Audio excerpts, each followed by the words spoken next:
Hello दोस्तों, हम बात करेंगे आज जैसे कि जो नए इन्वेस्टर हैं, म्यूचुअल फंड में इन्वेस्ट करना चाहते हैं उनके बारे में। जो कि म्यूचुअल फंड के बारे में जब सुनते होंगे और ऐप पे जब जाते होंगे तो उनको दिखता होगा mid cap, large cap, flexi cap, focus fund, multi cap. तो स्मॉल कैप में हमें क्यों इन्वेस्ट करना चाहिए और स्मॉल कैप होता क्या है, मिड कैप क्या होता है, लार्ज कैप क्या होता है। जैसे कि ये सारे तीनों फंड हैं, ये इनका अलग अलग नाम क्यों पड़ा हुआ है और हम किस कैटेगरी में इन्वेस्ट करें जिसमें हमें सेफ्टी भी अच्छी मिले और रिटर्न भी अच्छा मिले। तो आज इसी के बारे में बात करेंगे। अगर ये वीडियो अच्छी लग रही है और आपको पसंद आ रहा है तो चैनल को ज़रूर सब्सक्राइब करें। इन्वेस्टमेंट से रिलेटेड म्यूचुअल फंड के बारे में कोई भी क्वेरी है तो आप कमेंट ज़रूर करें और तीनों फंड को हम कंपेयर करेंगे, देखेंगे कि लॉन्ग टर्म में तीनों फंड में सबसे अच्छी प्रदर्शन कौन से फंड ने अच्छी की हुई है। कंपेयर करके भी बताएंगे कि आपको किस में जाना चाहिए। और इस वक्त मार्केट हाई पे है, अच्छी प्रदर्शन की होगी तो समझ लो कि वो फंड अच्छे हैं। इसलिए कि किसी के कहने में ना आए, इसलिए कि कोई बोलता है लार्ज कैप में इन्वेस्ट करें, कोई मिड कैप में, कोई फ्लेक्सी कैप में, कोई मल्टी कैप में। तो हमें किसी के कहने ना कहने से हमें क्या लेना देना, हम लाइव कंपेयर करेंगे जिससे आपको क्लियर पता चल जाएगा कि मार्केट पे जब हाई पे है तो कौन सा फंड अच्छा रिटर्न दे रहा है हमें और हम उसी में इन्वेस्ट करेंगे। तो चलते हैं वीडियो की तरफ। देख सकते हैं हम आ गए हैं म्यूचुअल फंड साइड पे। तो देख सकते हैं हमने 3 लाख रुपए लिया हुआ है और स्मॉल कैप पे सेलेक्ट किया हुआ है। हम देखते हैं कि स्मॉल कैप फंड जो कि पुराना कौन सा है और सबसे ज़्यादा रिटर्न कौन सा दिया हुआ है। तो हम नीचे चलते हैं तो देख सकते हैं जो कि ये निपॉन इंडिया स्मॉल कैप है, 16/9/2010 से है। तो ये कोई 14 साल हो गए। 14 साल में इसने 3 लाख को 54 लाख बनाया हुआ है। 23% का रिटर्न दे रहा है, मतलब 15 साल से 23% का ईयरली रिटर्न दे रहा है। तो 3 लाख को इसने बना दिया है 14 साल में 54 लाख।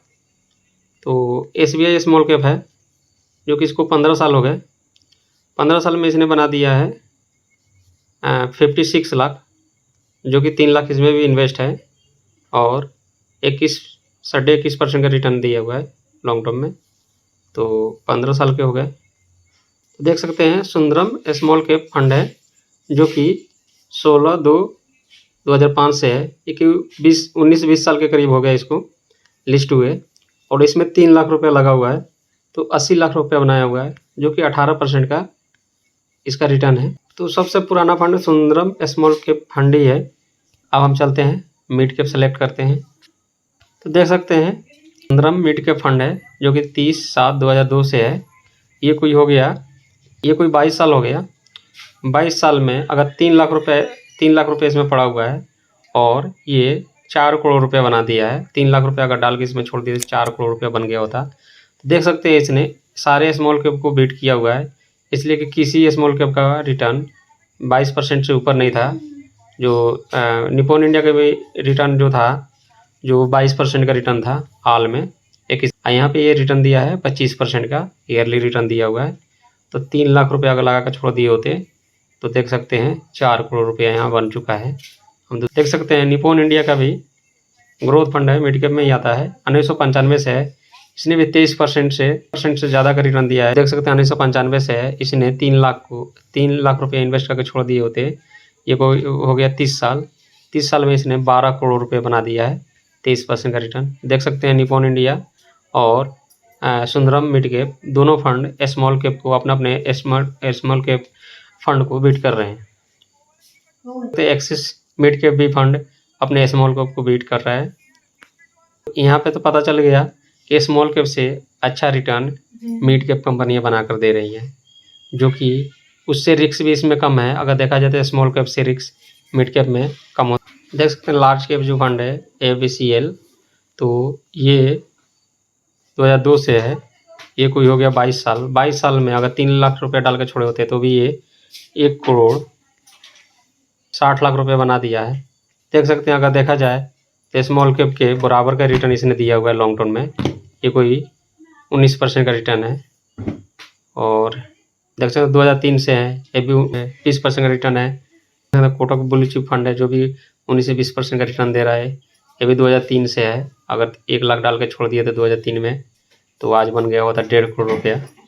तो देख सकते हैं सुंदरम लार्ज कैप है जो कि इसने भी 18% का रिटर्न दिया हुआ है।